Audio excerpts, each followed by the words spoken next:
Welcome to Takedown DFS. This is another edition of my UFC picks. We got another pay-per-view card here. We got Oliveira taking on Chandler, another pay-per-view card coming out of Houston. So finally a big card ever since that one big card with Masvidal and Usman. But another big card here to break down. We got a lot of fights, so let's get into it and let's get this takedown. Because last week actually on my I posted on TikTok, Instagram, and Twitter. I gave out my 3 favorite plays. All 3 of them were 3 of the best plays, and they helped to win the slate. They were all in the winning lineup. So hopefully I can get you guys those plays again, and make sure to follow me on there as well for my 3 favorite plays after this whole video. So let's get into these picks. Let's go to the early prelims, and here we go. It starts off with Christos Iagos against Soriano. We got the highest price fighter on the slate, Christos Iagos, at a minus 220, going against Soriano, the min price fighter, $8. And the thing that sticks out right away is that this is supposed to go to the distance, minus 185 to end in a decision. So both guys are making their comeback. They haven't fought in quite some time. And from what I remember from Iagos, he doesn't have that great of a gas tank. And he always wins the first 2 rounds of his fights and loses the third. So I think his last 3 fights, he's won the first 2 and lost the third round. So he starts off strong, and it usually gets him to the win because he's able to survive that third round and get that finish. But I love his game. I love the way he fights, Christos Iagos, but he consistently loses his third rounds. But the gas take thing is something that maybe you could work on after all this time off. And yeah, he's very good, but the glaring hole is that he does get tired, and he will rack up these takedowns. So hopefully he's able to come in and just take him down and keep going if you're paying up for that price tag. But I don't see myself paying up for a guy that I know is not going to get the finish, or I don't think is going to get the finish, because Soriano is hard to finish. Soriano needs to stuff these takedowns early, and if he could stuff these early and win the first round and then tire him out, and then it comes down to that third round, he could possibly eke out a win at $8. So I think I'm going to have very minimal of the favorite in Iagos, even though I think he wins. I think he wins by decision. I think he wins the first 2 rounds and loses the third. So I'm going to tell you how I think he wins. But yeah, so I think that Christos Iagos is going to be the winner here, but I don't think he's going to pay off the $23 price tag, especially when he's priced over some of these guys in the main fight card that we're going to want. So I'm not going to pay up at the $23 for Christos Iagos a lot, but I do think he wins. So I would have Christos Iagos by decision if you're ever betting the fight. But I'm going to have some Soriano at $8, just so in case I like a bunch of pay-up options. I'm going to have some of him just in case he's able to win that first round and tire him out. Maybe he can eke out a decision, and at his price, he doesn't really need to do much. So I'm going to take Christos Iagos by decision here, but I'm not paying that $23. So let's move on to the next fight. The next fight is Kevin Aguilar versus Tucker Lutz. This fight is minus 105 for Kevin Aguilar and minus 115 for Tucker Lutz. So Tucker Lutz is the slight favorite. But the price tag is a $3 difference. Tucker Lutz is $16 compared to Kevin Aguilar is $13. And so Aguilar's going to have the forward pressure here. He's going to have the forward pressure in volume. But the thing is, Aguilar is primarily a striker that gets outstruck. So I don't get his game plan here is going to be also on volume alone and pressure. And he may overwhelm Lutz with that volume. So that's the thing is he needs to be pressuring this whole fight, because if he's not pressuring, Lutz is going to pick his strikes and eke out a win here, because it is minus 185 to go to decision. So it's pretty much what the refs see in their eyes. And we know with the UFC judges, they're going to look at the volume. You don't know what they're looking at, because half the time it's a 30-27, 30-27. The other judge has a 29-28 for the other guy, and you have no idea why. But I think they're just looking at the volume and looking at who's pressuring, who's going forward, who's moving. But I think this is going to be a boring fight, actually. I think it's going to be a fight where he's going to pressure forward, he's going to counter, and they're just going to keep going back and forth. And so I don't think this is going to be very high scoring. But I have Kevin Aguilar getting the win here with the volume and pressure. So, and this is a do or die fight for Aguilar, because since he's coming off a few losses, and I think he'll get cut if he has a bad performance and loses this. So at $13, he's a cheaper guy that I think is going to get a win. So even if he doesn't score that well, he can help you pay up for the guys that you do think are going to score well. Not those Christos Iagos guys at $23, but this to help you pay up. So if I like a guy that's the lower price to get the win, I'm going to like that guy every time. So I'm going to go with Kevin Aguilar being the more pressuring fighter to get the win here. But I don't think he's going to score very well. But, Tucker Lutz could get the win here by a finish if he counters him with the right shot. Also, Aguilar could push and finish him. But I don't see that happening. I see a decision here, and I see Kevin Aguilar winning and scoring well enough for his price tag. So I'm going to lean Kevin Aguilar here, the $13 fighter. And, back up against the wall, I think he gets done. So let's move on to the last of the early prelims.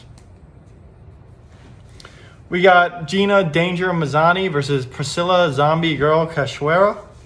Mazzani is a minus 220 favorite. She's actually the second highest priced fighter on the slate behind Iagos. And Priscilla Cachoeira, she's $9, which is the second lowest priced fighter on the slate. And it's minus 210 to go the distance. So it's even more likely to go the distance than the previous two fights.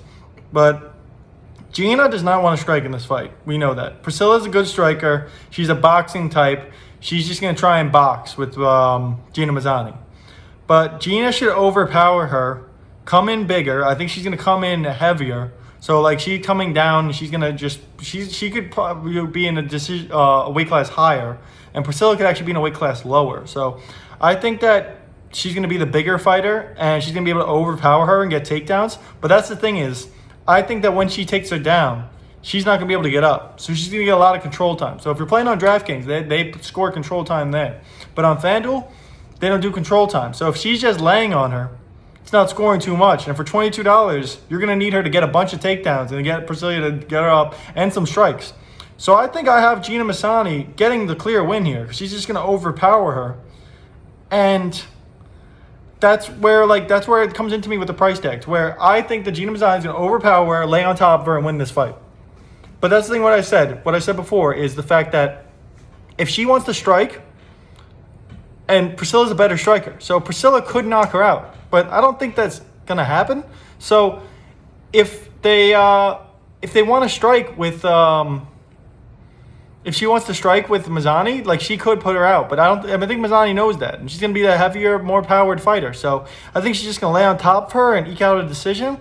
But that's the thing is if Priscilla keeps going up to the edge of the cage, getting up, taking down, getting up, taking down, she could pay off $22. But I'm going to lean that she doesn't. And she gets the win and it's not enough. So I'm not going to have Mazzani. And I'll probably have a few of Cachoeira just in case she gets that thing, just like I did with Soriano, where I don't think he's going to win, but maybe there's a chance he could score well if he does win. So in bigger GPPs, I would go with the lower fighters, but there's a chance they could do to win. So I wouldn't have none of Mazzani, but I'm definitely going to be lower. So let's get on to these prelims.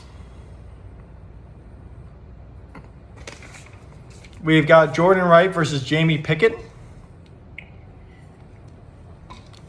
This is a minus 110 pick'em fight. And it's plus 170 to go the distance. And for no, it's minus 210. These are the fights on FanDuel where you need to have this fight, okay? Not saying, there's always a scenario where you don't. But for me, I'm going to have 100% if I'm on this fight. Jordan Wright and Jamie Pickett come in at even. They come in at both $14 price tag. So that means that the ownership should be split 20-something%, 20-something%, or 30-something%, 30-something%, pretty even. And someone should win by finish. So someone at this price tag is going to get a knockout. So if you fade this completely, you're not going to have the person with the knockout. If you pick the wrong guy, the other person at the owner is going to have the same person scoring way more at the same price tag. So I think this is a do or die fight, and it's hard to pick. So Jordan Wright doesn't move his head. This is the thing that I remember from his fighting. He leans back to get out of trouble. So he'll lean back when he's going for shots, and he doesn't move to the side. He'll just try and lean out of control. So, Wright was the guy that was brutally knocked out by Buckley in Buckley's big summer where he had the crazy fights and all that stuff. But, yeah, Wright doesn't get out of the way of strikes, but he's a good fighter. He's good, So is Jamie, though, but they're both good fighters, and Wright doesn't get out of the way. And he you can't lean out of combos. So that's the thing is if Jamie Pickett throws combos, he's going to be in for a lot of trouble. If Jamie Pickett's able to move forward, throw a combination, it's going to be tough sledding for Jordan Wright here. But at the same time, Jordan Wright has power. So if he's only throwing one shot and they're going back and forth, like one good shot, Jordan Wright could win that fight. But I just think that the way of Jordan Wright not moving his head and they think this is going to land by knockout, I think Jamie Pickett's going to find a way to win this fight. I think he's going to outvolume him until it ends up in a finish. So I'm going to lean Jamie Pickett with the combos and power here. But this is the fight where if you lean Jamie Pickett and you're making 10 lineups, if you lean Jamie Pickett, I'd go 7 with Jamie Pickett, 3 with Jordan Wright. Or 6 with Jamie Pickett, 4 with Jordan Wright. I would not have no Jordan Wright. Unless you're making one lineup, then I'd go Jamie Pickett and just all your eggs in his basket. But I would have a lot of this fight because they're both $14 and someone's going to be ending the finish. So I like Jamie Pickett to hit him with one of these combinations that stuns him and then just move forward, pressure him, and get him out of the cage. But I'm going to take Jordan Pickett by finish in the second round. So that's my pick on this one. But I'm definitely going to have some Jordan Wright as well. So this is a do or die fight here, and you're going to see him 100% in this line of these guys in the lineups. On to the next fight. We've got the Shevchenko name here. Shevchenko, Valentina Shevchenko's sister. We got Antonia Shevchenko against Andrea Lee. Andrea Lee was someone that they thought back in the day could actually beat Valentina. Like, they thought she was the next big thing to fight Valentina and fight for this weight class. And that is not the case anymore. She is definitely disappointed since then. But so Andrea Shevchenko starts at a -125 against Andrea Lee at +105, and this is -335 to go to decision. So they do not think this is going to a finish at all, and neither do I. $17 to Andrea Lee's $13 is Antonia Shevchenko's price tag. And Lee tries to overpower her opponents with volume, but her opponents have not respected her power at all because she's not showing that she has any. So she's going to keep moving forward, but they're like, I don't care if you actually land. I'll counter you because I know you're not going to do anything to me. That's what her opponents have been doing. And I think that Antonia Shevchenko should have the exact same game plan. Shevchenko's going to go for the takedowns and control her. And if you're trying to strike with someone, like Andrea Lee is going to try and strike with her, and someone's not respecting your ability to knock them down or knock them out, she's going to just go for the takedowns and control her on the ground. And that's the same thing I said with the other girl fight of Gina Mazzani. If she controls her and is not getting many strikes, she's not going to score that well. Even though that thing is $22 to $17, definitely a bigger difference. But this is a much closer fight in my observation. Because Andrea Lee's going to have the volume. So if she's able to shove the takedowns and stuff them, then Andrea Lee has a path to victory here. I'm not saying it's going to happen, but she does have a path to victory. Lee should try and land those big shots, and Shevchenko's going to go for the takedown. So she's going to try and pick her, do volume and land big shots, and Shevchenko's just going to not respect that volume and just keep going for the takedown and go that. So Lee could get a bunch of takedown defenses and score well if she gets a win, but I'm going to lean Antonia Shevchenko in the same method of victory as Gina Mazzani, controlling on the ground and winning this fight. And Lee is a striker with no threats from her strikes. That's what she's become in the UFC. And that's where I think Antonia Shevchenko is going to have a great game plan of, this is how she's going to come at me. She's going to eat a few shots and then take her down. Control her for 3 or 4 minutes, win the round. That's going to be rinse, repeat. So I land Antonia Shevchenko. I'm not going to have a lot of her at this price range, but if you land on this price range, I definitely $17. I wouldn't shy away, but not going to go out of my way to try and get Antonia Shevchenko in my lineups. But so that's that fight. Let's move on to the next fight. Mike Grundy at $17 versus Lando Venata at $10. We got -120 Mike Grundy versus +100 Lando Venata. And to go the distance, this is -170. But this is a one where if when it goes the distance, I'm actually fine with that because Mike Grundy is a takedown artist. And he's a guy that's going to, these are stylistically opposites. Venata strikes, Grundy takes it to the mat. So this is a thing, if it's standing up, this is Venata's fight. If it goes to the mat, this is Grundy's fight. And Venata's going to be looking to get up. So Mike Grundy could stack up the takedowns. And I think that's what he's going to do in here. And Mike Grundy is I think he's able to strike enough with Venata to where Venata's not going to outclass him to that drastically on the feet, to where he's going to be able to strike a little bit and then take him down. Strike a little bit, take him down. Then once he gets back up, just go for the takedown again. Grab his back, control. And this is the thing where if I'm at that $17 price tag and you got Mike Grundy and Antonio Shevchenko, give me Mike Grundy. I think Mike Grundy wins this fight. He's able to control him, and he's going to control this fight. Take him down. He's going to be throwing strikes when he gets down, looking for submission attempts, and just placing him on the mat. And Venata's better at getting up than I think Andrea Lee is against her opponent. So give me Mike Grundy at that $17 price tag. I'm going to have a decent amount of him. And but that's the thing, is if Mike Grundy goes in willy-nilly on one, gets a knee, and gets hit with a big shot, Lando Venata could score well at $10. So Lando Venata is definitely a live dog because he's only plus 100, but I think this line should be wider. I like Mike Grundy in this a lot, and I think Mike Grundy is going to be able to win this fight. So my lean here is Mike Grundy, and I like him at that $17 price tag. So yeah, I'm going to have a decent amount of him. So on to the next fight, the last one before the main card. We've got Ronaldo Giacare Souza versus Andre Munis.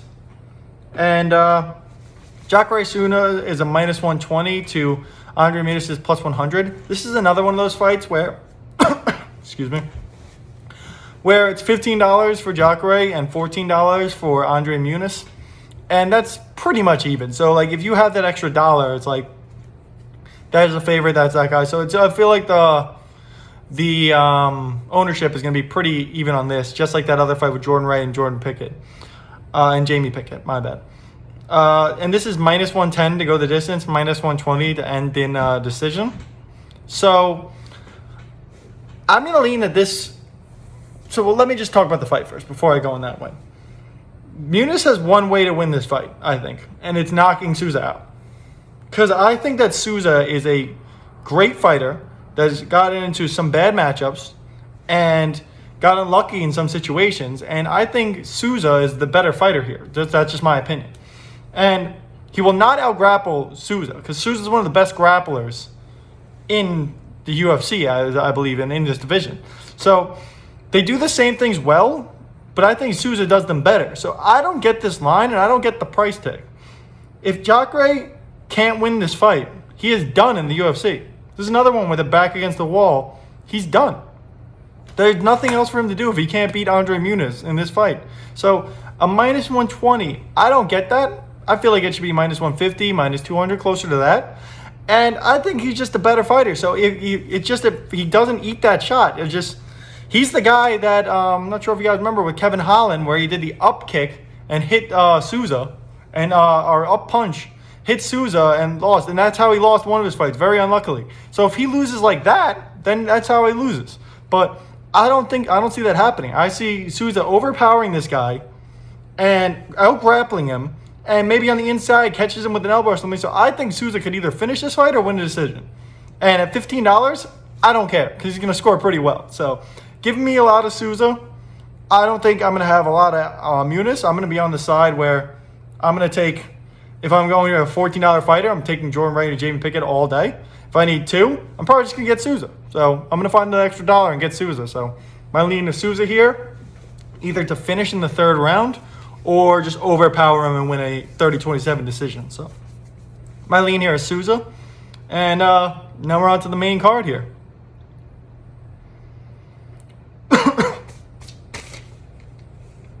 Let me pull this up so it's got all these here. To start off the main card, we have Matt Danger Schnell versus Rogerio Bonterine. Matt Schnell is a minus 165 favorite to Rogerio Bonterine at plus 135. And Matt Schnell is priced at $20 to Bonterine's $11. So to go the distance, it's minus 115. To not, it's minus 115. So pretty much even here. And these guys are stylistically like the same. And both of these guys can knock each other out with power or get outstruck. Both these guys have the same, they're almost the same ability here, but two guys with like finishing abilities who have both been finished. So that's why I think it's going to end in a finish personally. And I think Schnell has the better cardio here. So I think that's going to be needed here. I think they're going to be just striking back and forth with each other, not just trying not to get knocked out. So it's going to be more of a defensive fight for the first few rounds. And then it's going to be the third round where one of them is going to either have to come out because they're down 2 rounds and try and knock the other one out, or one of them is going to be just trying to coast, or it's going to be 1-1, go out there and finish this fight. And that's what I think the fight's going to be. I think there's a chance that Matt Schnell, if he is up 2 rounds, just coast the third round, doesn't score very well. And that's where I see it ending in a decision and a not a high-scoring one. But I think Schnell has the better cardio here. So that's why I'm going to lean Schnell here, even though it's close. He's a minus 165 favorite. Vegas leans Schnell as well. But Schnell has never been out-grappled, really. So I think it's when he gets in, if he is rocked with a shot, I think he's able to close it in and just withstand the storm. So that's where I think that Schnell can knock out Bonterine. And that's why at $20, I will definitely have some of them. I'm not going to have a lot because I liked a lot of the main event and all that fights as well. But I'm definitely going to have some Matt Schnell because he does have that knockout power. And on the other side, my apologies. On the other side, Bonterine's only $11. So if you think that Bonterine can get that finish as well, because they both can be finished, $11 for a finish, you'll take that every time. But I lean Matt Schnell here to get the finish here or win by decision. That's why I think the $20, you can pay up for it. But if he doesn't get the finish and it's a boring decision, and then there's 2 finishes of the $20 price range, you're shit out of luck. So I'm going to lean Matt Schnell here. I'm going to have some Matt Schnell, but I think I like the fighters that we're going to get to later a little bit better. But moving on, we have Shane Burgos versus Edson Barboza. Let me get a drink quick. Shane Burgos is a minus 140 to Edson Barboza's plus 115. Shane Burgos comes in at the same price tag as Matt Schnell at $20, and Edson Barboza comes in at the $12 price tag. To go the distance, minus 160. And this is the fight where Vegas leans Burgos, but I don't know if I see it the same way. So I might have an underdog here at $12. If Barboza is landing clean, he will definitely hurt Burgos. Burgos needs good defense in this fight. And Barboza, the thing that Barboza does well that I like in today's UFC is he throws a lot of leg kicks and jabs. And they will mess up with Burgos' rhythm and his the will for him to just stand there and take shots. Because if Burgos gets the pressure on Barboza, he's a hard guy to pressure, but if he gets the pressure on Barboza, he will throw him off. And I think Burgos should be able to out-volume him and win the fight that way. But Barboza is going to keep going with the leg kicks, the jabs, just to keep him out of rhythm. And I think that's enough in this fight. And that's why I think it's more of an even fight to where it's an $8 price difference on FanDuel. To where if this was a $14 match, I would be like, oh yeah, I probably lean Burgos. But it's not. $20 to $12. So if I can get a dog at $12 that I think has a great chance to win, I'm going to take that dog.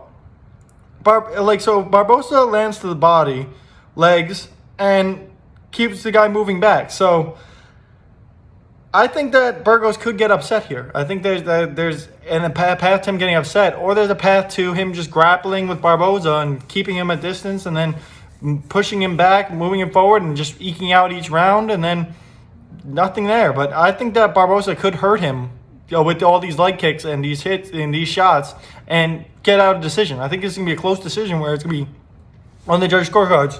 Split decision to the winner and either guy.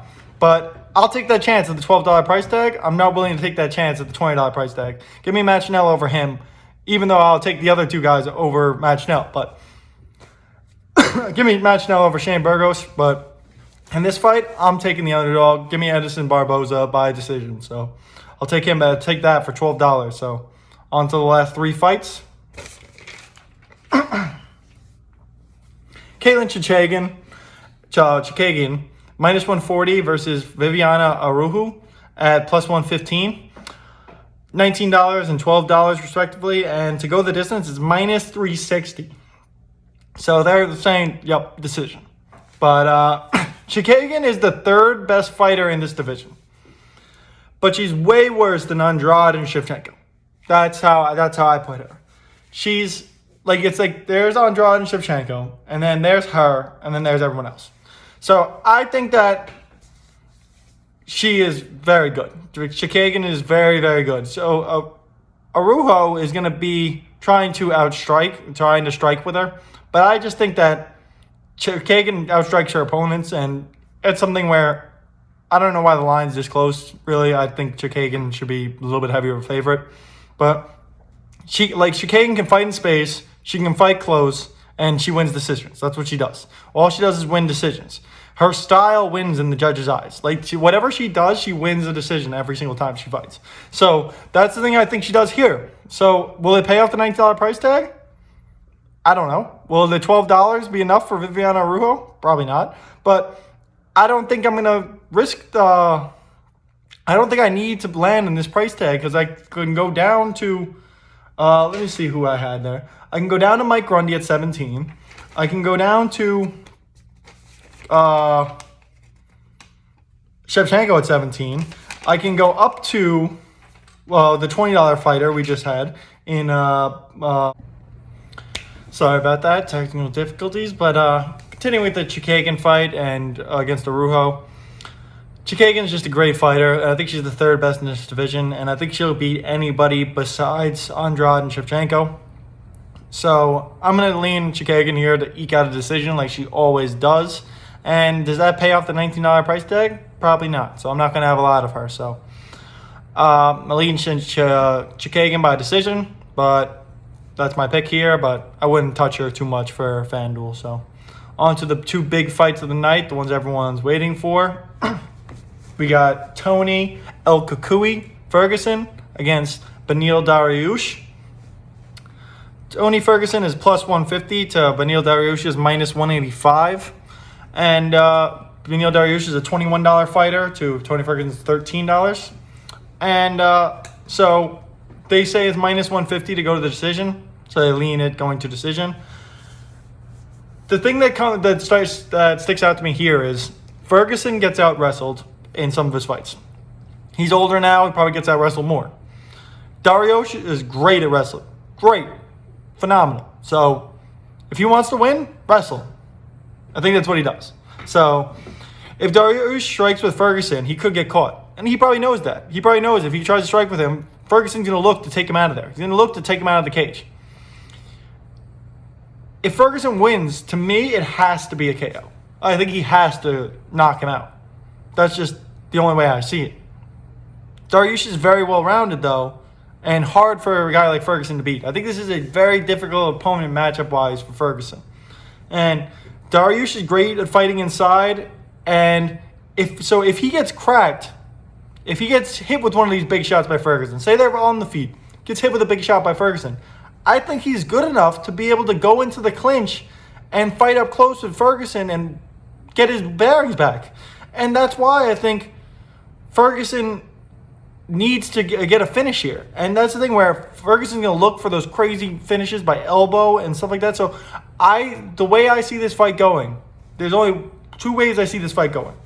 Daryush is going to keep wrestling him, taking him down, score very well at the $21 price tag. Very well at the $21 price tag. And just dominate this fight until maybe he finishes him by submission or gets him out of there by hitting him a few times on the ground and the ref stops it. So Daryush dominates the fight. Or Daryush is wrestling him, dominating this fight until the moment where Ferguson's on the clinch, spins and throws an elbow and hits him in the jaw and knocks him out. Or they go to stand up, Ferguson does like a wild shot, overhead right, hits him, knocks him out. Those are the only two ways I see this fight going. So Ferguson, I think this is a very stylistically bad matchup against Daryush, and he knows he needs a finish here. Or he's finished. So I'm going to lean Daryush by domination. I think he's just going to take him down, hit him a few times, get him. Ferguson's going to fight like hell to get up. He's going to be hard to get out of there. But I think Daryush is going to rack up strikes, rack up takedowns, and even if he doesn't get the finish, I think he scores pretty well. So at $21, I'd rather go him than the $22 and the $23 fighter. So I like Daryush as the pay-up option. But that's the thing, at $13, do you want to take the chance that Ferguson gets the knockout? You could. I personally will not be doing that very much. So I will land Benil Daryush here, and I think Daryush is going to score very well, even if it's not a finish here. So I like Benil Daryush at the high price tag. So let's move on to the fight everyone's been waiting for. Charles Oliveira versus Michael Chandler. Charles the Bronx Oliveira versus Iron Michael Chandler. Charles Oliveira is a minus 140 to Michael Chandler's plus 115. Charles Oliveira is the $21 fighter, which is the same price point as Benil Daryush there that we just talked about. And Michael Chandler is $18. So in this main event, they take the underdog in the main event and price him up. So Michael Chandler is going to be at $18. So to go the distance, this is a 5-round fight, is plus 275. Minus 365 to not. So this is going to end in a finish. And I looked more into the submission props. Oliveira by submission, plus 185. By KO, plus 450. Chandler by KO, plus 175. So the way that Vegas has this going is they believe Oliveira by submission. And if he doesn't win by submission, he's getting knocked out. And that's what everyone's seeing. And to me, that's the way this fight ends up. Oliveira on the mat is the equivalent of trying to stand and strike with someone like John Jones, to me. Like, I don't think you want to be on the mat with this guy at all. You are trying to avoid every way to be on the mat with this guy because Oliveira is going to look for these submission attempts, and he's lethal with those. But so that's the thing that's confusing to a lot of fight fans is Chandler is a superior wrestler, though. So Chandler is a very, very good wrestler. He's very good wrestling in Bellator, and then he didn't really need to use it when he made his UFC debut against Dan Hooker because he just put him out of there with an overhand right that was, I'll talk about that, a little bit lucky. But so Chandler is a superior wrestler, so he needs to be able to there's certain ways that Chandler needs to do the things that Chandler needs to do to win this fight. If Chandler could take him down over and over again and wear on Oliveira,